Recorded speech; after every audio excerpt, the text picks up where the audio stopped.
Graça e paz, meus irmãos. Boa noite a todos. Motivo de muita alegria para nós estarmos aqui mais uma vez para cultuarmos ao nosso Deus e lhe prestar culto, adorá-lo por tudo que Ele é e tem feito em nossas vidas. Eu convido aos irmãos para que abram as suas Bíblias no livro dos Salmos.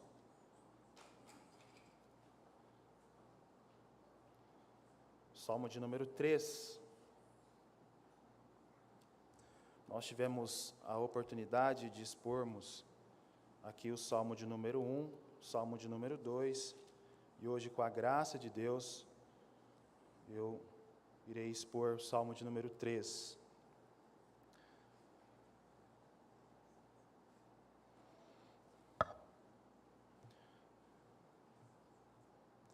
Muito bem, assim nos diz a palavra do Senhor nessa noite. Salmo de Davi, quando fugia de Absalão, seu filho. Senhor, como tem crescido o número dos meus adversários. São numerosos os que se levantam contra mim. São muitos os que dizem de mim, não há em Deus salvação para ele. Porém, tu, Senhor, és o meu escudo. És a minha glória e o que exaltas a minha cabeça. Com a minha voz clamo ao Senhor, e ele do teu santo monte me responde. Deito-me e pego no sono, acordo porque o Senhor me sustenta. Não tenho medo de milhares do povo que tomam posição contra mim, de todos os lados. Levanta-te, Senhor, salva-me, Deus meu, pois feres nos queixos a todos os meus inimigos, e os ímpios quebra os dentes. Do Senhor é a salvação, e sobre o teu povo a tua bênção. Oremos. Ó bondoso Deus, obrigado, Senhor, pela Tua palavra. Obrigado porque o Senhor inspirou o Teu santo servo Davi, escolhido dentre muitos. E não somente isso, o Senhor conservou a Tua palavra por todos esses anos.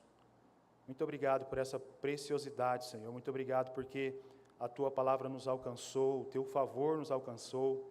E hoje nós podemos, primeiramente, olhar para as Escrituras e crermos nela. E por meio da Tua palavra, Senhor, da revelação especial que nos é dada, nós temos vida em Cristo Jesus. Portanto, Senhor, nós te pedimos que ilumine a nossa mente, o nosso coração, para que nós entendamos a porção da Tua palavra nessa noite. Em nome de Jesus, Teu Filho, é que nós pedimos. Amém. Meus irmãos, certamente a história de Davi daria um excelente filme, daqueles bem hollywoodianos. E com certeza, a história de Davi teria muitos percalços nesse filme, histórias de altos e baixos. O homem que foi levantado ali, escolhido dentre muitos outros, dentre os seus irmãos, que foi escolhido de trás dos animais de teu pai, e foi ungido por Samuel para ser rei em Israel. O conflito começa logo no início, ali com Saul, que o perseguia e queria matá-lo. O Senhor, então, em todas as coisas, dá graça a Davi, e esse, então, depois de muita luta e perseguição, chega ao governo de Israel, chega a ser rei, de fato, de Israel. A história de Davi, então, nos remete os cuidados de Deus, e nos fala que quando o Senhor escolhe uma pessoa, que quando o Senhor escolhe alguém, Ele faz que tudo se convirja a favor dele. Nós vemos os seus cuidados em relação à vida de Davi. Certamente nós encontramos muitas histórias em relação a Davi, por todas as Escrituras, e de fato é um dos personagens mais citados, tanto no Antigo quanto no Novo Testamento. No entanto, meus irmãos, há um assunto que é abordado por todas as Escrituras, que é o tema do mediador. O tema do mediador, ele é chamamos de metanarrativa que percorre todas as Escrituras. O Senhor, pela sua infinita misericórdia, sempre levantou um mediador entre o seu povo. Isso começa logo no Gênesis, quando ele chama Adão para ser o nosso representante federal. Adão então quebra essa aliança, pecando contra o Senhor. Mas o Senhor não deixou por assim. Logo no capítulo 3, verso 15, o Senhor promete um novo descendente, aquele que nasceria da descendência da mulher. No entanto, nós vemos que o problema não é resolvido, o mal se alastra pelo mundo. E aí então o Senhor decide exterminar toda a carne de sobre a face da terra, mandando um dilúvio universal. Só que ele decide então salvar algumas pessoas, Noé, sua esposa, seus 3 filhos e suas noras. Todo o restante da humanidade foi exterminado pelo juízo de Deus. Contudo, mesmo salvando e fazendo uma aliança com Noé, o problema ainda não foi resolvido. O mal ainda se alastrou pelo mundo, e nós vemos ali no capítulo 11, os povos unidos, levantando uma torre gigantesca que topasse o céu, e que eles se fizessem comparados a Deus. Nós vemos então que o problema não é resolvido, e é necessário que Deus chame uma pessoa lá de Ur dos Caldeus, um homem pagão, idólatra, Abraão. O Senhor então faz um pacto, uma aliança com Abraão. E todas essas alianças, elas têm o pressuposto da graça. Não é pela obediência da lei, mas pela graça que é concedida, o favor imerecido de Deus. Ele promete então que através de Adão faria abençoada todas as famílias da terra. Ainda assim, o problema não foi resolvido. Ainda temos vários problemas rondando o mundo. Há vários conflitos, como Jacó e Esaú. Na própria linhagem ali, os filhos de Jacó tiveram vários problemas. José é levado escravo para o Egito, e ele é denunciado ali com uma falsa acusação e termina preso. E então o povo vem para o Egito, depois de José ser feito governador, e o Senhor, por sua grande graça e misericórdia, mata a fome desse povo e evita que a linhagem desse povo seja exterminada. Esse povo, então, fica cativo, escravo no Egito durante um período de mais de 400 anos. Mas o Senhor levanta Moisés, o libertador de Israel, um mediador que apontava para a pessoa de Cristo Jesus. Moisés, então, dá a lei a esse povo, mostra a vontade de Deus para esse povo. Mas, ainda assim, o problema não foi resolvido. Nós vemos um povo que andou por 40 anos errantes no deserto, que não fez aquilo que a lei mandava que eles fizessem. E apenas uma geração, aquelas que creram na mensagem dos espias, que de fato eles entrariam na terra, entraram e possuíram a terra. Então a gente chega num período, depois da morte de Josué, substituto de Moisés, talvez um período mais obscuro da história.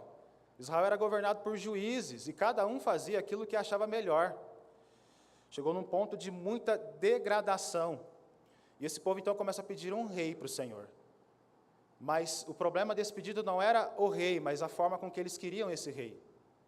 Então eles olham para Saul, um homem alto, bonito, forte, cabelos longos, e falam: é esse vai ser o nosso rei.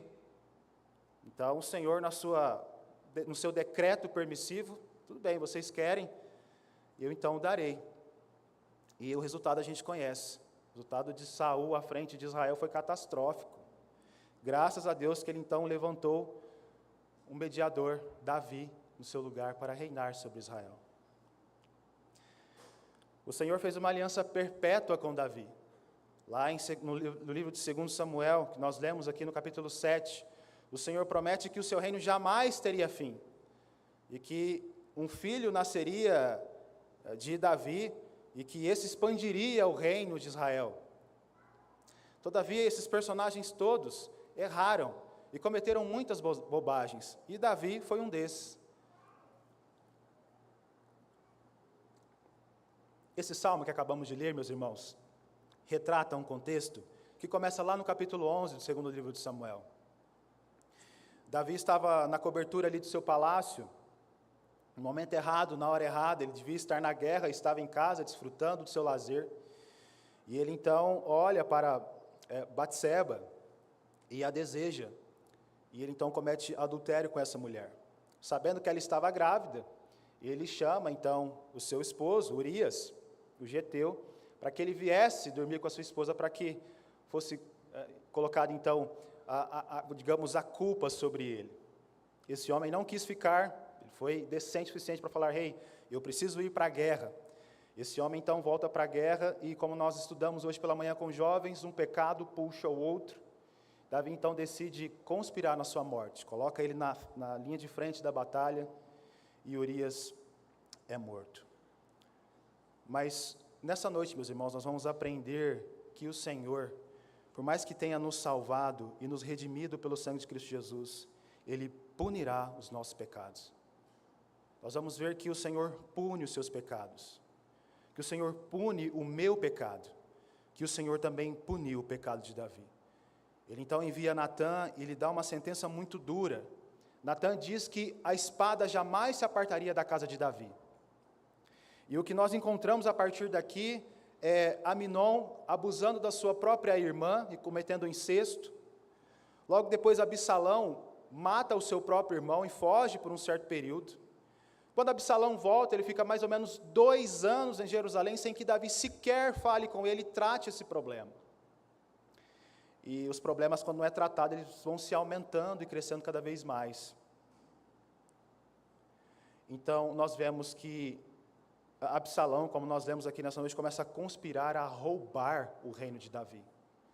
Mas eu quero que você preste atenção em uma coisa nessa noite, que o fato de Absalão conspirar contra o reino, não era apenas contra a pessoa de Davi.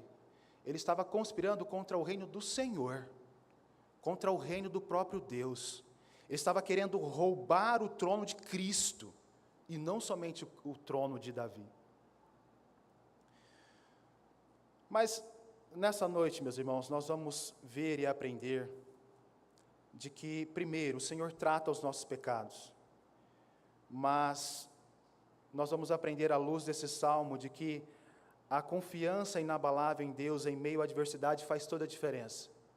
Que mesmo nós sendo pecadores, falíveis, mas se nós de fato confiarmos no Senhor, o Senhor então nos trará graça, nos trará misericórdia, e não nos imputará aquilo que nós merecemos, que é o castigo. De fato, Ele punirá os nossos pecados.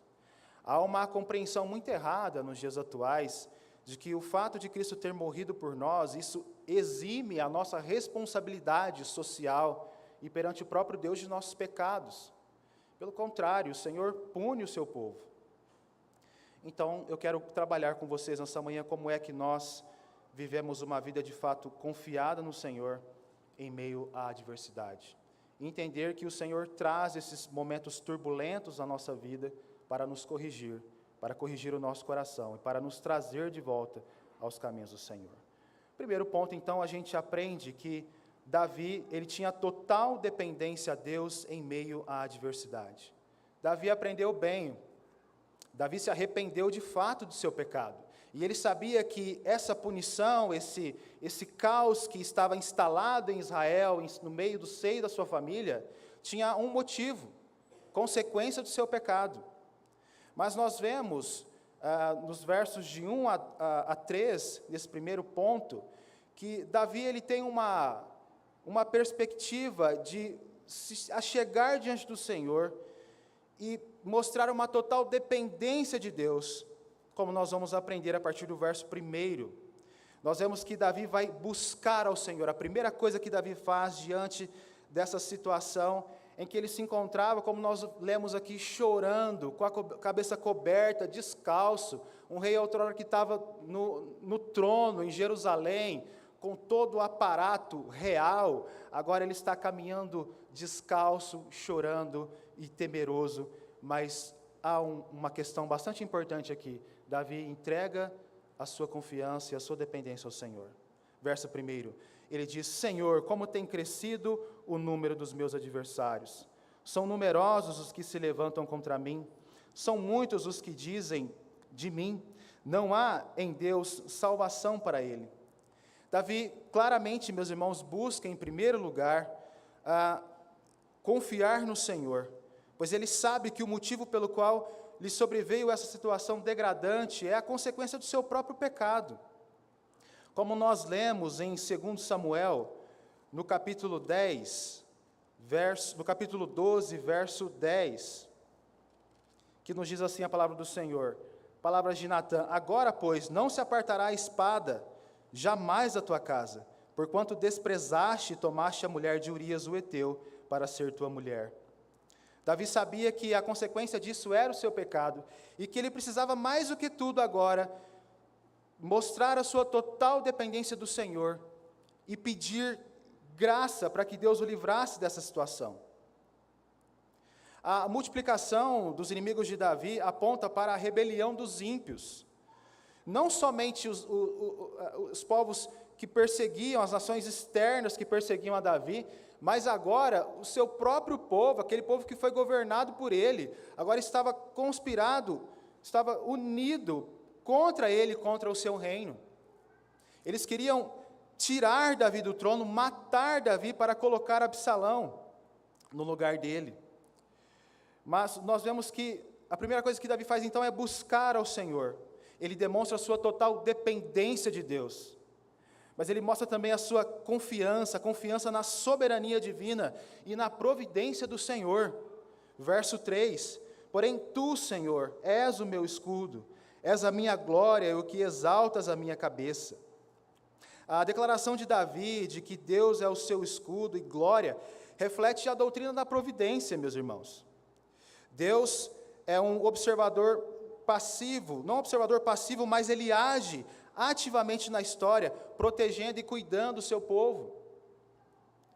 Davi não era mais um personagem como qualquer outro na história, ele era o próprio mediador que apontava para a pessoa de Cristo, aquele que foi estabelecido um pacto eterno com ele. E por mais que o Senhor estivesse tratando esse pecado no coração de Davi, que estava trazendo uma consequência por conta do seu pecado, o Senhor ainda assim é um Deus providente, que cuida do seu povo, que mesmo em situações de calamidade, o Senhor continua guardando o seu povo. A afirmação de que Deus levanta a minha cabeça, como o salmista diz, expressa a esperança da restauração do reino e no livramento, mesmo em meio à humilhação e à derrota. Davi tinha certeza de que o Senhor restauraria o seu reino, porque a aliança que foi feita com ele é uma aliança eterna, é uma aliança estabelecida com o próprio Deus, é uma aliança inquebrável, que por mais que o homem possa quebrá-la, jamais será quebrada pelo próprio Deus. O Senhor não é um Deus que faz alianças mentirosas, mas é um Deus que estabelece alianças eternas, e Davi tinha consciência disso. Mas trazendo para o nosso contexto, meus irmãos, quando nós de fato estamos passando por momentos difíceis de perseguição no trabalho, ou na universidade, qualquer outro lugar, qual é a nossa primeira atitude? Qual é a primeira atitude que nós temos diante da adversidade? Quando nós percebemos que o Senhor está nos punindo por algo pecaminoso que nós fizemos, qual é então a nossa primeira atitude? Alguns têm uma atitude de até mesmo irar-se contra Deus, achando que não merece aquele tipo de situação que está lhe ocorrendo. E talvez essa pessoa, ela até ore, porém não tem confiado na providência de Deus. Ela faz a sua oração, ela coloca diante do Senhor aquele fato, mas ela não faz como o salmista Davi nos mostra, que ela não acredita, ela não descansa na providência, nos cuidados de Deus. Por mais nós passemos por momentos turbulentos, longos, complexos, ainda assim o Senhor está no controle da história. Ainda assim o Senhor está guardando a minha e a sua vida. O salmista, então, nesse primeiro ponto nos ensina, meus irmãos, que nós devemos buscar ao Senhor em oração nesses momentos e confiar, mesmo que isso demore tempo, até anos, mas confiarmos na ação e na providência do Senhor.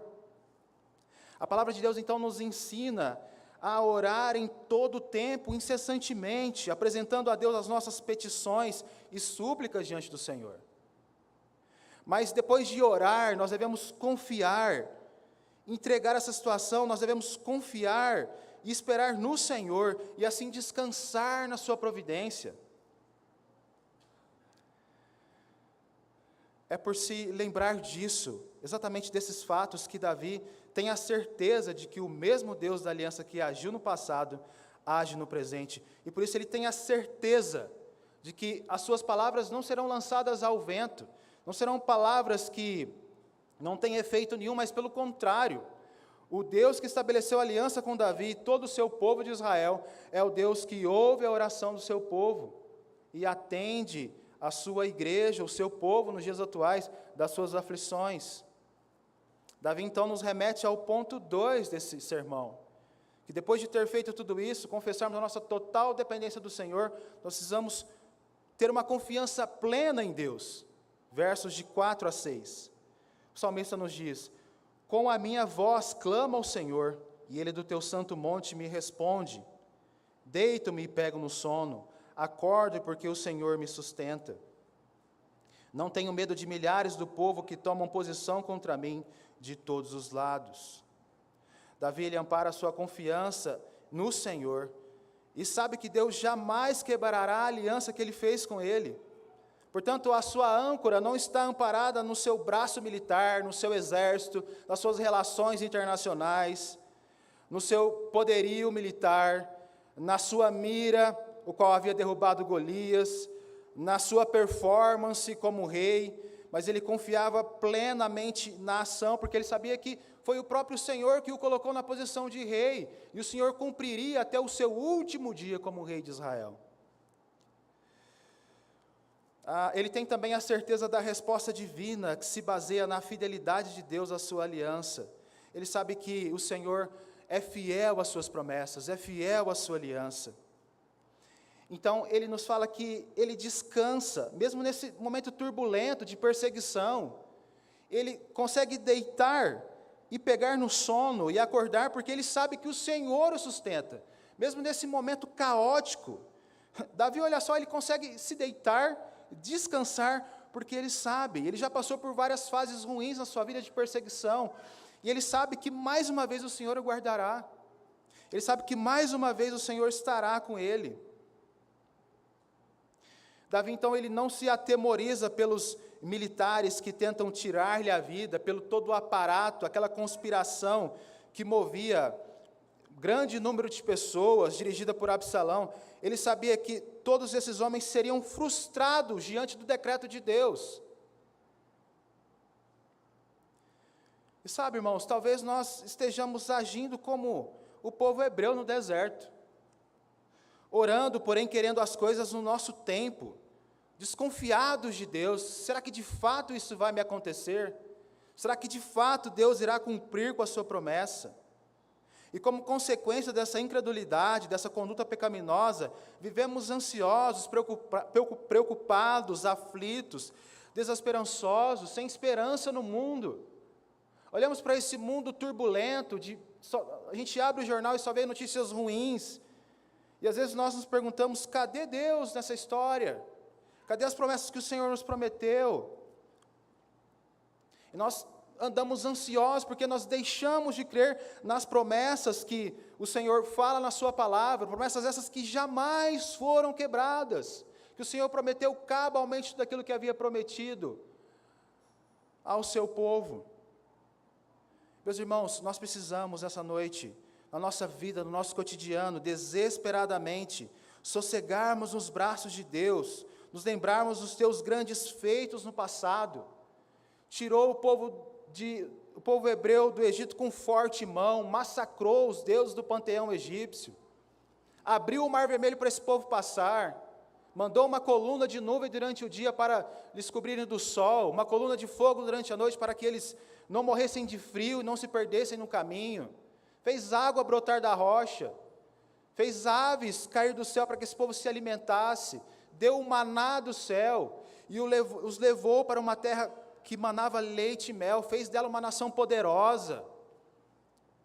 Esse é o nosso Deus, é o Deus que não quebra a sua aliança. Nós quebramos, nós pecamos, nós falhamos, mas o Senhor, Ele não quebra as suas promessas. E é isso que Davi está amparado e confiado quando ele escreve esse salmo. A ansiedade, portanto, meus irmãos, ela é a inimiga de Deus, a inimiga da confiança em Deus. Quando agimos assim, pecamos contra o Senhor. Isso quase custou o reino de Davi, quando ele quebrou a lei de Deus, quando ele adulterou com Betseba, quando ele descumpriu a vontade do Senhor. Portanto, meus irmãos, nós vimos que o salmista depende e confia integralmente no Senhor, pois apenas do Senhor vem a sua salvação. É o que ele nos fala a partir do verso 7. Ele diz: levanta-te, Senhor, salva-me, Deus meu, pois feres nos queixos a todos os meus inimigos e aos ímpios quebra os dentes. O reconhecimento de Davi que a salvação vem apenas e unicamente do Senhor reflete reflete a memória dos seus grandes feitos, ele se lembra de tudo aquilo que o Senhor havia feito, não somente por ele, mas por todo o povo hebreu, por todo o seu cuidado ao longo de 1000 anos, até o seu reinado.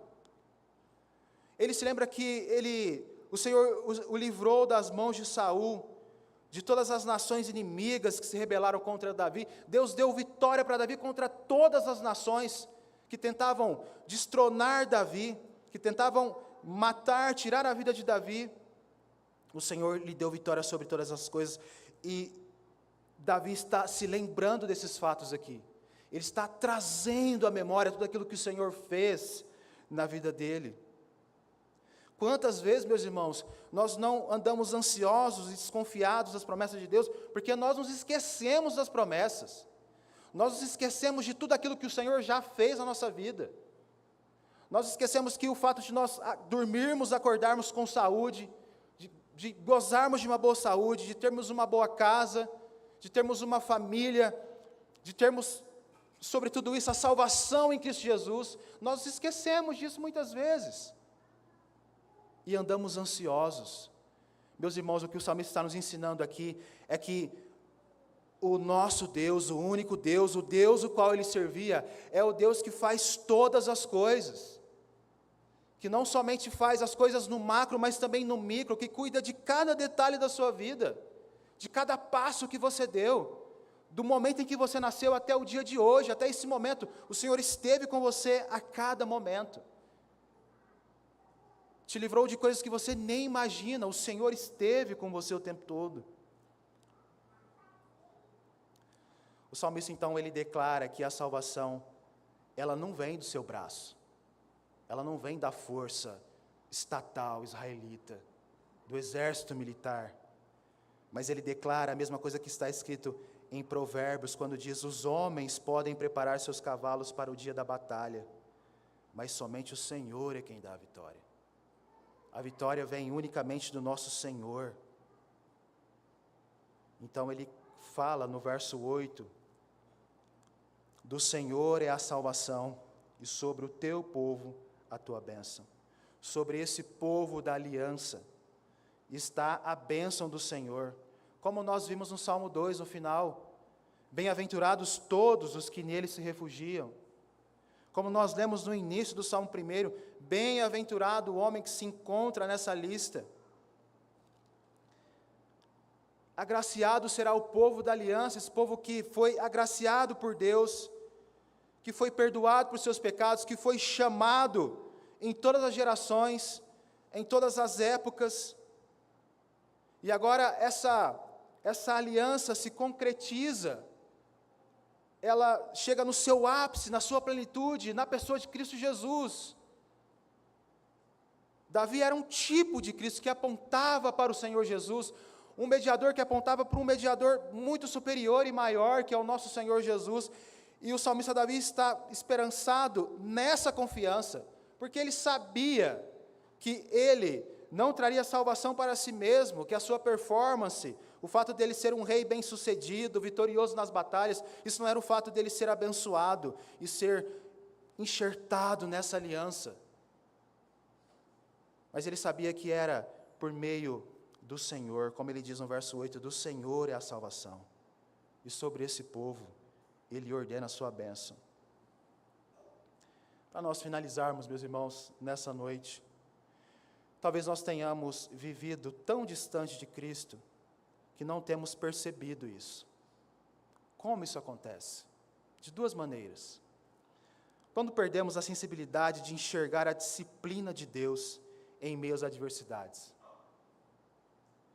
Nossos corações ficam cauterizados pelo pecado e perdemos a noção da sua gravidade e das suas consequências. Nós pecamos um pecado atrás do outro, sem nenhuma restrição, e os nossos corações vão ficando ressequidos. Nós perdemos a noção de que o pecado fere o Senhor, fere a lei de Deus, e o Senhor de fato punirá, como fez com Davi. E em decorrência desse coração cauterizado, Nós nos afastamos de Deus e deixamos de buscá-lo em oração. Quanto mais nós pecamos, menos nós oramos, menos nós buscamos ao Senhor, como o salmista faz aqui a partir do verso 1. Se nós não oramos, nós deixamos de confiar no Senhor. O cristão que não ora, que não busca o Senhor, ele não confia no Senhor. Ele está buscando qualquer outro tipo de confiança que esteja no seu braço, na sua caneta, no poder da sua empresa, nos seus contatos políticos. Ele vai tentar encontrar confiança em qualquer outra coisa, na sua conta bancária, nos seus bens. E a gente não percebe que essas coisas vão nos afastando do Senhor. E quando nós percebemos, nosso coração já está distante, cauterizado. Nós precisamos tomar cuidado com isso, meus irmãos. Nós precisamos enxergar a disciplina do Senhor, porque o Senhor ensina o seu povo.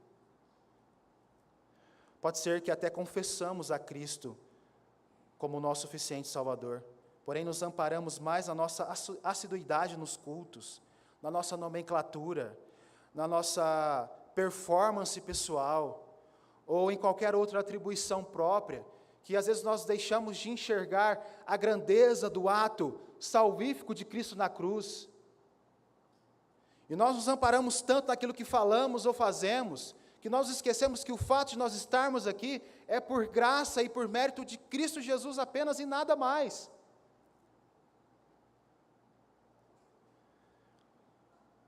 Mas o Senhor nos traz essa lição nessa noite, para que nós tenhamos dependência no Senhor, que nós olhamos para isso e percebemos a admoestação do Senhor nas nossas vidas. Talvez você esteja passando por um período difícil na sua vida e você não entende o porquê disso. Pode ser que o Senhor está tratando o seu coração. Pode ser que o Senhor está falando com você. O Senhor admoesta todo aquele que recebe por filho. É a primeira aplicação dessa noite. O Senhor, Ele ensina o seu povo. Ele admoesta todo aquele que recebe por filho, porque Ele ama. O amor de Deus é um amor que Ele corrige o seu povo. Como a gente encontra lá em Hebreus capítulo 6, capítulo 12, verso 6. Se você está passando por um momento de adversidade na sua vida, primeira coisa, meu irmão e minha irmã, submeta-se a Ele. Busque em oração, confesse e trate o seu pecado diante do Senhor. Nutre-se da palavra de Deus, a ponto de descansar na aliança estabelecida por Deus em todas as eras. Aliança que tem por meio, intermediador, Cristo Jesus, que é por meio da graça, do teu sangue que foi derramado na cruz, que é totalmente cumprida na pessoa do nosso Senhor e Salvador Jesus Cristo, o mediador maior do que Adão, do que Noé, do que Abraão, do que Moisés, do que o próprio Davi. Todos esses foram tipos de Cristo, mas fizeram bobagens. Mas há um mediador que foi perfeito e cumpriu a lei de Deus completamente. E morreu em morte de cruz, uma morte que Ele não merecia por amor de mim e amor a você. Portanto, meus irmãos, a aliança mediada por Cristo, o Rei maior do que Davi, o qual foi dado todo o poder nos céus e na terra, que nos ama incondicionalmente, e por meio dessa aliança graciosa e amorosa, nada, absolutamente nada, nos separará do amor de Deus. E para nós finalizarmos, convido a você a abrir a sua Bíblia, ler uma passagem, que irá trazer um fechamento para esse sermão, e um descanso para a sua vida, que entendeu que se de fato você está passando por adversidades, se você confia nesse Deus, se você depende desse Deus plenamente, você tem a certeza de que nada te afastará do amor de Cristo. Romanos capítulo 8, verso 31, a partir do verso 31 nos diz: que diremos, pois, à vista dessas coisas? Se Deus é por nós, quem será contra nós? Aquele que não poupou seu próprio filho, antes por todos nós o entregou, porventura não nos dará graciosamente com ele todas as coisas? Quem tentará acusação contra os eleitos de Deus? É Deus quem os justifica. Quem os condenará? É Cristo Jesus quem morreu, ou antes, quem ressuscitou, o qual está à direita de Deus e também intercede por nós. Quem nos separará do amor de Cristo, meu irmão, minha irmã? Será tribulação, ou angústia, ou perseguição, ou fome, ou nudez, ou perigo, ou espada. Como está escrito, por amor de ti somos entregues à morte o dia todo, fomos considerados como ovelhas para o matadouro. Em todas as coisas, porém, somos mais que vencedores por meio daquele que nos amou.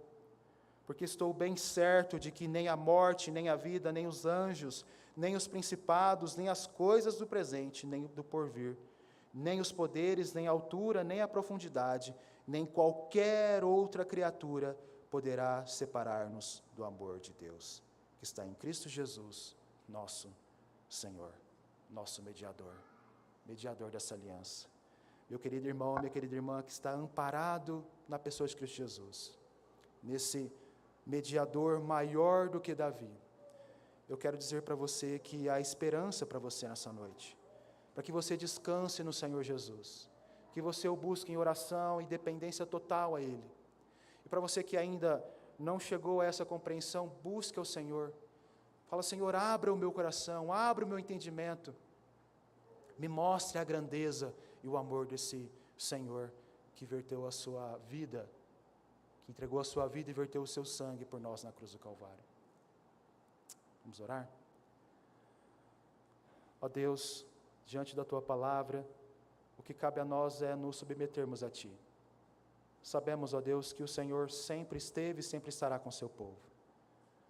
Ó Pai, se há aqui entre nós alguém que está passando por alguma adversidade, aflição em sua vida, que o Senhor colocou para tratar os seus corações, que o Senhor dê conforto, que o Senhor abra os nossos corações para que nós tenhamos, de fato, a confiança e dependência no Senhor, que nós o busquemos em oração, que nós cada vez mais nos entreguemos a Ti, Senhor, e confiamos na Sua promessa, na aliança estabelecida em todos os tempos, que nós confiemos, ó Pai, nas promessas de Cristo Jesus, que Ele nos prometeu que subiria à Sua destra, que subiria ao céu, seria assunto aos céus, mas estaria conosco para todo sempre, até a consumação dos séculos. Dê essa certeza para nós, Senhor, essa confiança, esse deleite, essa esperança que somente o Senhor dá ao seu povo, e que nós andemos, ó Deus, confiantes no Senhor e esperançosos na vida do Senhor Jesus Cristo, na sua vinda gloriosa,